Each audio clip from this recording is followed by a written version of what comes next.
Hey, it's been a while. How's it going? Yeah, I don't care. Anyway, I wanted to talk about the Simple series for a second. If you are a connoisseur of weird-ass games, which if you found your way to this video, you probably are, I assume you have come across these games once or twice. Or perhaps recognize the banner at the bottom of the box arts. Simple, insert 4-digit number here signifying the price, series, volume, insert yet another number that indicates the game's place in the series, ordered by the date of release.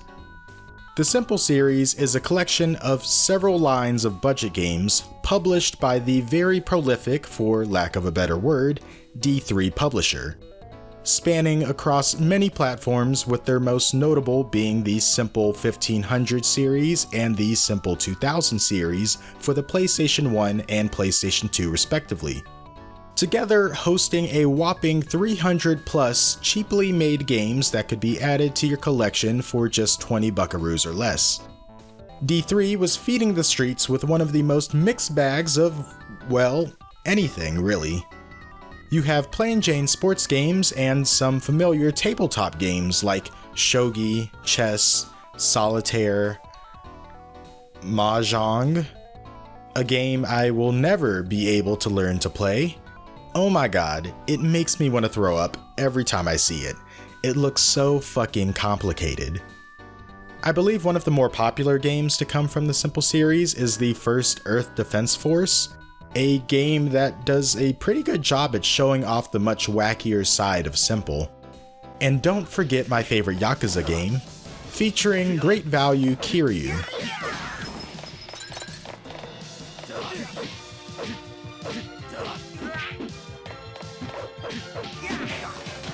You know, all I have to do now is wait for Majimo to make an appearance.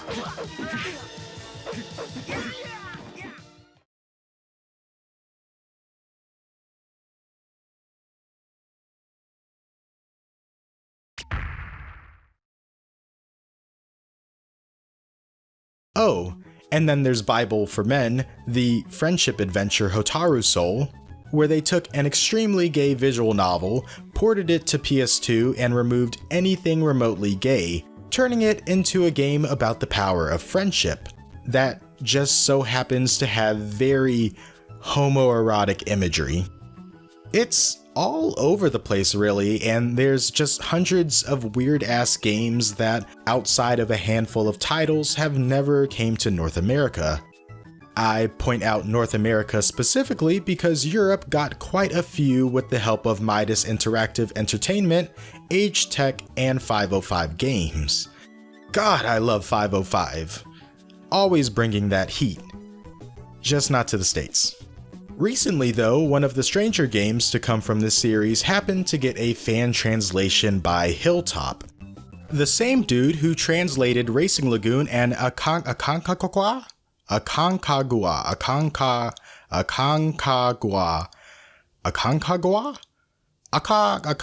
game is the Maid Fuku to Kikanju, or the Maid Uniform and Machinegun.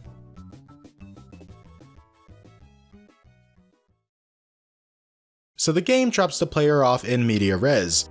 We see the big bad villain named Gerald standing next to his right-hand woman Laura, sharing their dastardly plans for world domination to a near-death Dr. Masaki. Or something like that. I don't know man, it's not super clear what their goal is. I mean, sure, they do say that they plan on traveling back in time to kidnap a young Masaki. It is also implied that the bad guys use present Masaki for his inventions and intend to do the same when they go back in time. For why? I don't know. I feel like this is probably explained somewhere in the game, and I will choose to talk about that later. So, after Marty McFly and Blondie leave the lab, Masaki decided to put his big brain to work and awaken the mighty Yuki as a last resort. A robo-maid that will travel to the past to protect young Masaki from those two, and also to prevent a whole lot of pickles from occurring due to time-traveling shenanigans. Unfortunately, keeping the boy safe will prove to be a lot harder than Yuki imagined. with Gerald having an army of Machinegun robots at his disposal who kinda just stand around and stare at you while you kill them. There's a lot of cool action bits, especially since Yuki is one Maid armying things throughout the whole game. Twists and turns mixed in with some bare minimum character development that you probably won't notice until your third playthrough. The premise is pretty simple, to the point where it could totally be disregarded completely and that would probably not alter your experience of the game, which is exactly what I did. The Maid uniform and machine gun is just your average 3D action game. Think Devil May Cry or Bayonetta. It's kind of drifting into that lane of flashy hack and slash titles that usually garner pretty strong fan bases for being filled with personality, plot, and challenging gameplay that leaves a lot of room for the player to grow and perfect the art of kicking ass. Unfortunately, the Maid uniform and machine gun is not one of those. This is one of the most clunky feeling games I've ever had the pleasure of playing. For one, just moving around in the levels is such a struggle. You are met with some of the worst camera placements I've ever seen, obscuring most of what you need to see, not only when just walking around, but also in the fights, when you actually need to see what's going on around you, where each enemy is and whether or not they're charging up their super slide. There were a handful of times where right in the middle of a no damage run, one of those sailor abominations came out of nowhere and smacked me upside the head. You bitch! Along with the shitty camera, there's also a lock-on feature to make hitting enemies a little bit easier, and while it does make it so your attacks connect more often, it has to be the worst lock-on system I've ever experienced. It forces you to walk extremely slow, and also the only way to switch targets is by using the D-pad. So unless you're a tryhard getting sweaty over a fucking PS2 game and claw gripping the hell out of your DualShock 2, you're gonna have to completely stop moving in order to switch to a more preferable target. Not like you were moving much to begin with, but it's such a nuisance. In most cases, I would just take my chances and go without it. Missing an attack every now and again is definitely worth it if it means I don't have to use the lock-on.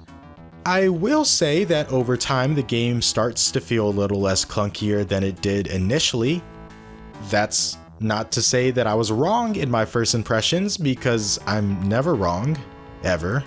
But I guess you become blind to it as you learn more about how the game works. Like the katana, for instance. At first I only knew about the standard 3-hit combo and denounced it for being boo-boo, or so I thought. Just by playing around with the timing of my button mashing, I discovered that you could do rapid stabby stabs by pressing the circle so fast that your thumb feels like it's going to fall off. By waiting a while before your third press, you could turn your 3-hit combo into a 4-hit combo. Crazy, right? Wait a little longer and you'll defy gravity and set yourself up for a big-ass blast. It's cool to learn all these different moves, but if I'm being totally honest, only one of these is actually worth using, and even then, it's only good when you wear a certain costume. On top of the katana, Yuki also has a shit ton of guns at her disposal, which can be pretty useful, except for the sniper. That one just sucks. The assault rifle is dope and can dish out some decent damage, way more than the katana, and the RPG is a lifesaver. It even plays a cute little animation. Gotta cater to the male gaze, am I right? And I'm not talking about me. Last but certainly not least, you have the handguns and the submachine guns, which are used to perform counterattacks on unsuspecting enemies. This is the most important maneuver in the entire game, and I definitely will tell you why in just a few minutes, if I don't forget. So that's pretty much everything you can do in the game to take down Gerald's evil army. Not that it's a difficult thing to do. A lot of the robots don't seem like they know exactly where they are or what they're doing at any given time. I know for a fact that these spinny guys are completely brain dead. And don't even get me started on motherfucking helicopter. I feel like this game really lacks an enemy variety. There's nothing super challenging about any of the existing ones, and that kind of makes the game feel boring at times. Sure, it's fun mowing down hordes of enemies, but it's like they're not even trying to fight back. Outside of the actual fighting, there is a very basic loadout system that allows you to swap out your weapons and outfits for newer ones that you unlock while playing. Almost every level will reward you with new equipment for completing it with an A or S rank. I don't think the stats of the guns change all that much to warrant seeking out the best weapons, but it's neat to just collect them as you play the game again and again. The story mode also changes slightly in order to further promote multiple playthroughs, with each run telling the story from the perspective of a different character. From Yuki to young Masaki, Laura, and then finally Gerald, each time revealing more and more while answering some questions the player may have had going into the game. Now, I'm gonna be completely honest with you, I only played through the game 3 times and did not bother with Gerald's perspective, the one that would probably give me the most context as to what the hell is going on in this game. And the reason why I decided to pass on it happens to be because New Game Plus is so exhausting. New Game by itself is super easy and serves as a way for the player to learn all the skills they have at their disposal in a low pressure environment. Cool, I can dig it.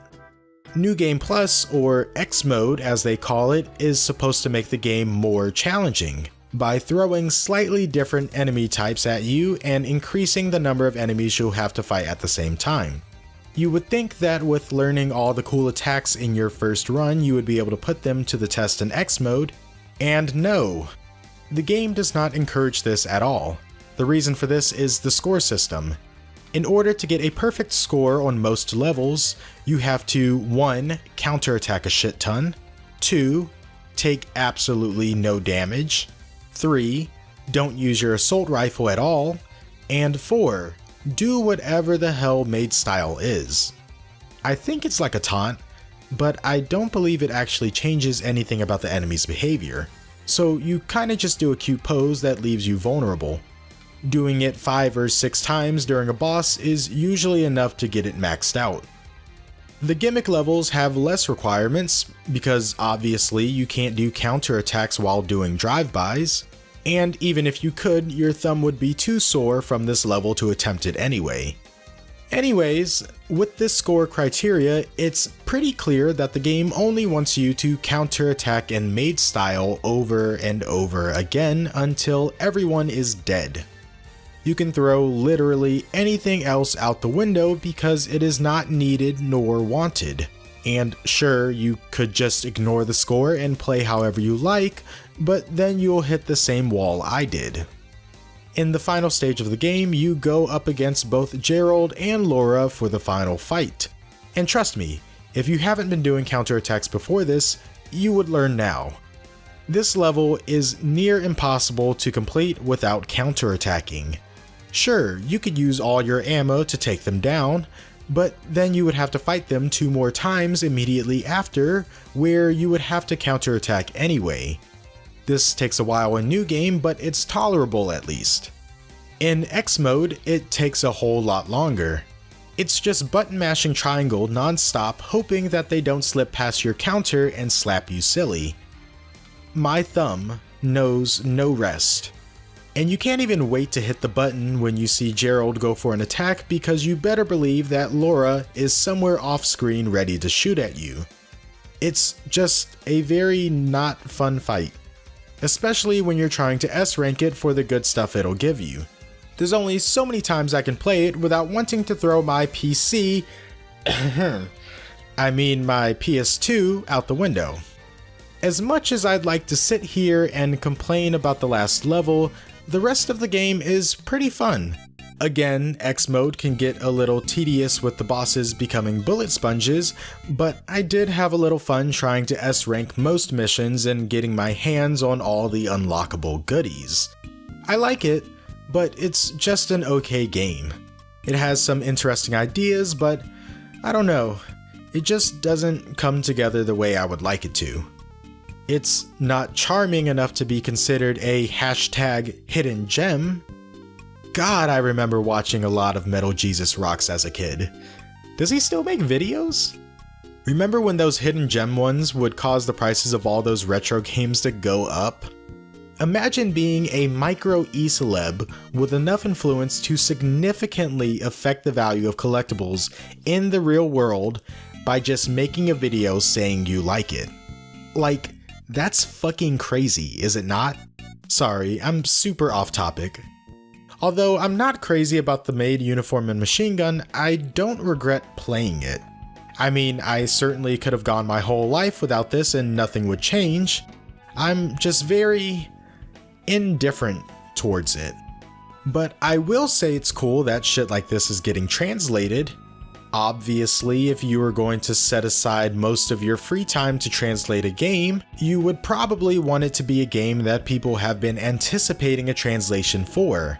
Something you know will be enjoyed and appreciated by many people, as opposed to games like the Maid uniform and Machinegun, where, and I could just be talking out of my ass right now, literally no one has heard of prior to the patch's release. Why spend your time translating a game that no one is currently interested in? I would assume to spread awareness for such a title on some "hey, look what I found" type shit, which is very noble, might I add. I can get behind that. But you do take a risk of releasing the patch and not having a single person give a fuck. I mean, I guess that chance is a lot lower if you've garnered a bit of a following as a translator, allowing you to take more risk with your time without having to worry about that sort of thing, which is pretty cool. Don't get me wrong, I'm not gonna jump up and say fuck you instead of this no-name trash translate Sagagaga or Linda Cube again instead. Even though, deep down, I feel that way. I just feel like it's equally important to get some shit I've never heard of translated alongside of those grail titles. Oh my god, do I ever shut up. Anyway, shout out to Hilltop for picking some neat games to bring to English-only speakers like me. You a real one.